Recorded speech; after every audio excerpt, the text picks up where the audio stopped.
The Peasant War in Germany by Frederick Engels. Chapter 7. Significance of the Peasant War. After Guismaillet's withdrawal into Venetian territory, the epilogue of the Peasant War was ended. The peasants were everywhere brought again under the sway of their ecclesiastical, noble or patrician masters. The agreements that were concluded with them here and there were broken, and heavy burdens were augmented by the enormous indemnities imposed by the victors on the vanquished. The magnificent attempt of the German people ended in ignominious defeat and, for a time, in greater oppression. In the long run, however, the situation of the peasants did not become worse. Whatever the nobility, princes and priests could wring out of the peasants had been wrung out even before the war. The German peasant of that time had this in common with the modern proletarian, that his share in the products of the work was limited to a subsistence minimum necessary for his maintenance and for the propagation of the race. It is true that peasants of some little wealth were ruined. Hosts of bondsmen were forced into serfdom, whole stretches of community lands were confiscated, a great number of peasants were driven into vagabondage or forced to become city plebeians by the destruction of their domiciles and the devastation of their fields in addition to the general disorder. Wars and devastations, however, were everyday phenomena at that time, and in general, the peasant class was on too low a level to have its situation made worse for a long time through increased taxes. The subsequent religious wars and finally the 30 Years' War with its constantly repeated mass devastations and depopulations pounded the peasants much more painfully than did the Peasant War. It was notably the 30 Years' War which annihilated the most important parts of the productive forces in agriculture, through which, as well as through the simultaneous destruction of many cities, it lowered the living standards of the peasants, plebeians and the ruined city inhabitants to the level of Irish misery in its worst form. The class that suffered most from the Peasant War was the clergy. Its monasteries and endowments were burned down, its valuables plundered, sold into foreign countries, or melted, its stores of goods consumed. They had been, least of all capable of offering resistance, and at the same time the weight of the people's old hatred fell heaviest upon them.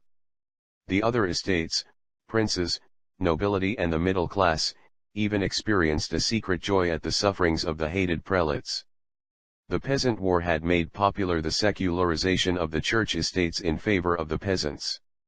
The lay princes, and to a certain degree the cities, determined to bring about secularization in their own interests, and soon the possessions of the prelates in Protestant countries were in the hands of either the princes or the honorables. The power and authority of the ecclesiastical princes were also infringed upon, and the lay princes understood how to exploit the people's hatred also in this direction. Thus we have seen how the abbot of Fulda was relegated from a feudal lord of Philip of Hesse to the position of his vassal.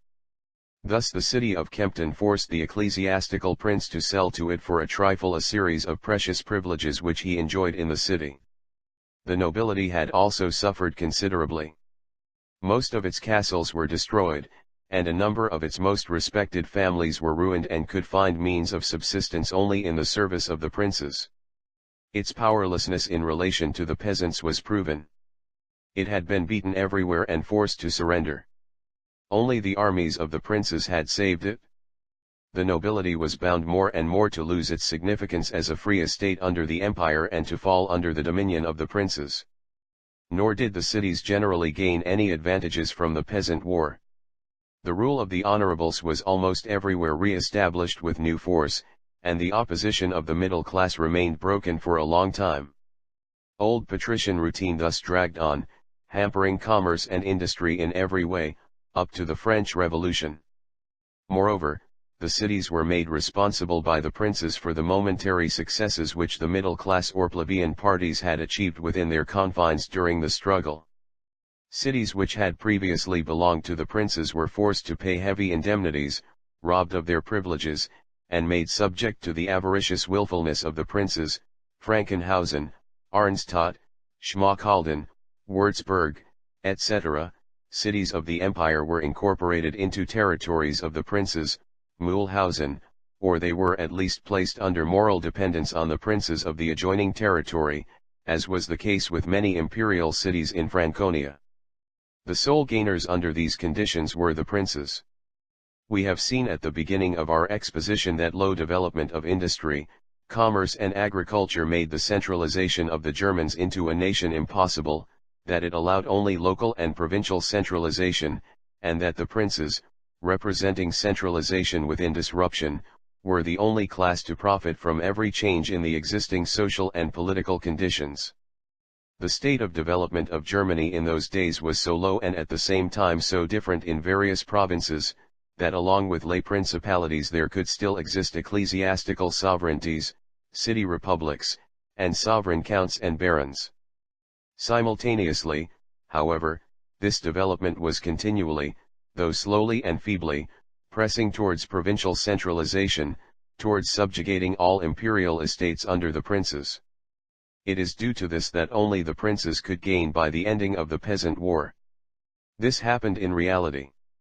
They gained not only relatively, through the weakening of their opponents, the clergy, the nobility and the cities, but also absolutely through the prizes of war which they collected. The church estates were secularized in their favor, part of the nobility, fully or partly ruined, was obliged gradually to place itself in their vassalage, the indemnities of the cities and peasantry swelled their treasuries, which, with the abolition of so many city privileges, had now obtained a much more extended field for financial operations. The decentralization of Germany, the widening and strengthening of which was the chief result of the war, was at the same time the cause of its failure.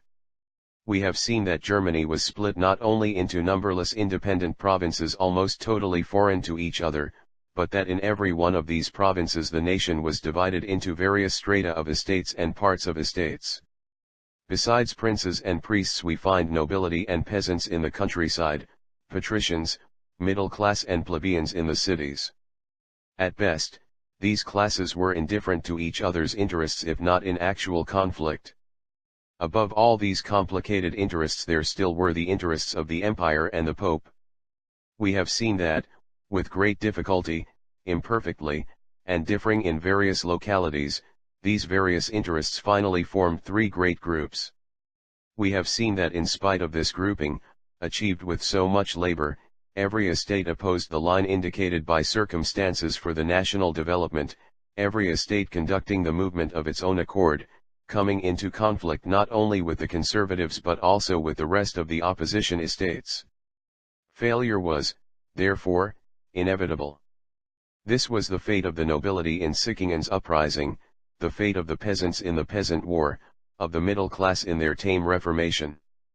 This was the fate even of the peasants and plebeians who in most localities of Germany could not unite for common action and stood in each other's way. We have also seen the causes of this split in the class struggle and the resultant defeat of the middle class movement. How local and provincial decentralization and the resultant local and provincial narrow-mindedness ruined the whole movement, how neither middle class nor peasantry nor plebeians could unite for concerted national action, how the peasants of every province acted only for themselves, as a rule refusing aid to the insurgent peasants of the neighboring region, and therefore being annihilated in individual battles one after another by armies which in most cases counted hardly 1/10 of the total number of the insurgent masses. All this must be quite clear to the reader from this presentation. The armistices and the agreements concluded by individual groups with their enemies also constituted acts of betrayal of the common cause, and the grouping of the various troops not according to the greater or smaller community of their own actions, the only possible grouping, but according to the community of the special adversary to whom they succumbed, is striking proof of the degree of the mutual alienation of the peasants in various provinces. The analogy with the movement of 1848-50 is here also apparent. In 1848 as in the Peasant War, the interests of the opposition classes clashed with each other and each acted of its own accord. The bourgeoisie, developed sufficiently not to tolerate any longer the feudal and bureaucratic absolutism, was not powerful enough to subordinate the claims of other classes to its own interests. The proletariat, too weak to be able to count on skipping the bourgeois period and immediately conquering power for itself, had, still under absolutism, tasted too well the sweetness of bourgeois government, and was generally far too developed to identify for one moment its own emancipation with the emancipation of the bourgeoisie. The mass of the nation, Small bourgeois artisans and peasants, were left in the lurch by their nearest and natural allies, the bourgeoisie, because they were too revolutionary, and partly by the proletariat because they were not sufficiently advanced. Divided in itself, this mass of the nation achieved nothing, while opposing their fellow opponents on the right and the left. As to provincial narrow-mindedness, it could hardly have been greater in 1525 among the peasants than it was among the classes participating in the movement of 1848. The 100 local revolutions as well as the 100 local reactions following them and completed without hindrance, the retention of the split into numerous small states, all this speaks loud enough indeed. He who, after the two German revolutions of 1525 and 1848, and their results, still dreams of a federated republic, belongs in a house for the insane.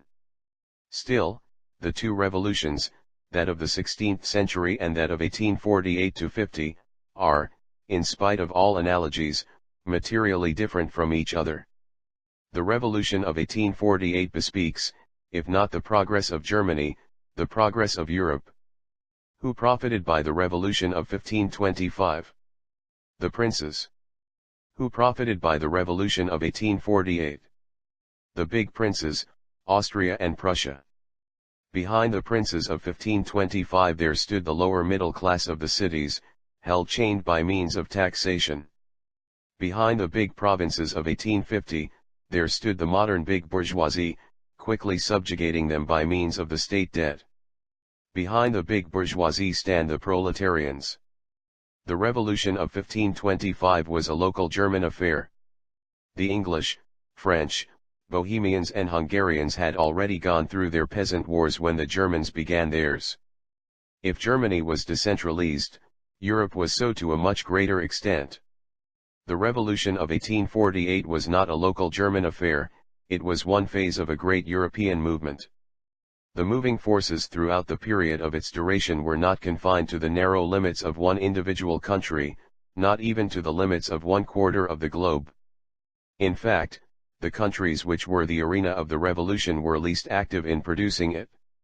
They were more or less unconscious raw materials without will of their own. They were molded in the course of movement in which the entire world participated, a movement which under existing social conditions may appear to us as an alien power, but which, in the end, is nothing but our own. This is why the revolution of 1848-50 could not end in the way that the revolution of 1525 ended. The end.